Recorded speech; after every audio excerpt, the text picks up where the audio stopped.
ஈழத்தை நேசிக்கின்ற என் உறவுகளுக்கு வணக்கம். நான் உங்கள் எம்எஸ் இந்து.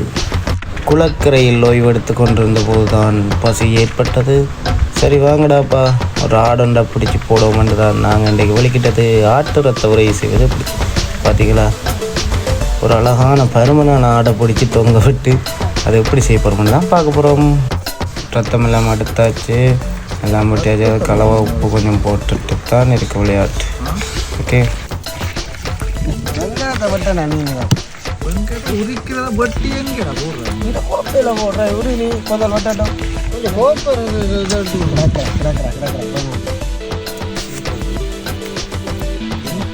பொடியலுக்கு சும பசியில் வாயில் வார்த்தையே தடுமாறி கொண்டிருக்கு. எல்லாம் வட்டியாச்சு. அடுத்து என்ன ஆட்டம், அடுப்பை மூட்டி சட்டியை வச்சு வெங்காயம் பச்சை மிளகா போட்டு தாளிக்க வேண்டியது தான்.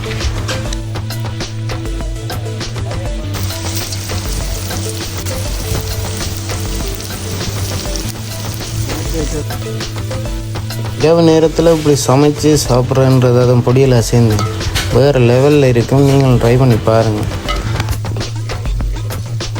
தாளிக்க முடிஞ்சோடனே அதுக்கு நாங்கள் வெட்டி வச்ச ஈரல் ரத்தம் எல்லாத்தையும் சேர்க்கணும்.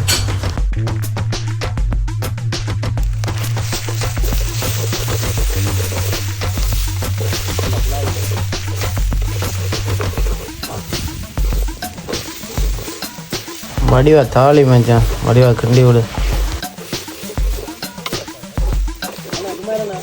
போட்ட சிக்கன் எல்லாம் அவிஞ்சு வந்துட்டு பாருங்கள் எப்படி இருக்காண்டு. அப்படியே பார்க்கவே தெரியுது அழகாக வந்துட்டு.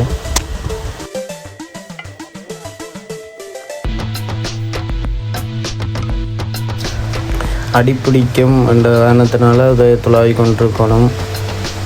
கொஞ்சம் அதைத்தான் நான் அவதானமாக பார்த்துக்கொள்ளணும். அப்புறம் அடிப்பிடிச்சேன்டா எல்லாமே பிரயோசனம் இல்லாமல் போயிடும். அப்புறம் அதை கிண்டி கொண்டே இருக்கணும்.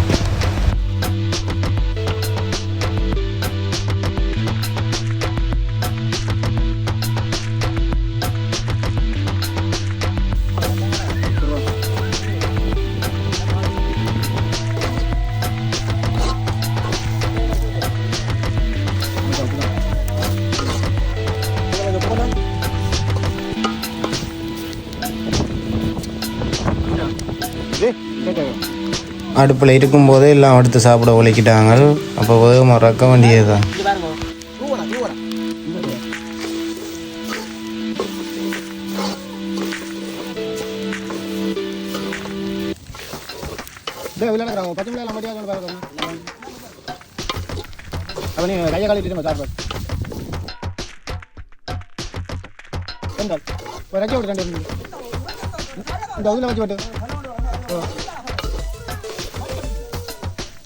ஆவலோடு எதிர்பார்த்த ரத்த உரை ரெடி ஆகிவிட்டது.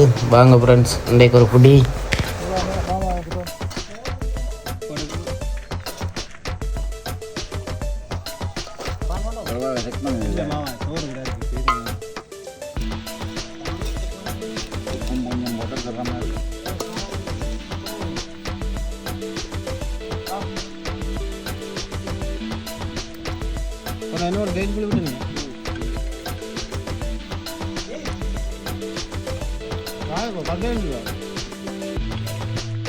வாவ், சும்மா அப்படி தான் இருக்குது ரத்த உரையன். நீங்களும் இதே மாதிரி ட்ரை பண்ணி பாருங்களேன் ஃப்ரெண்ட்ஸ். உறவுகளே பாருங்கள், அவ்வளோ வேகமாக சாப்பிட்டு முடிச்சிட்டோம். ஒரு சொட்டை கூட மிச்சம் இல்லை. பொடியில் 2 பேர் வேற இருக்காங்க, அவங்களுக்கு கூட எடுத்து வைக்கல. ஓகே ஃப்ரெண்ட்ஸ், இன்னொரு வீடியோவில் மீண்டும் சந்திப்போம். பாய்.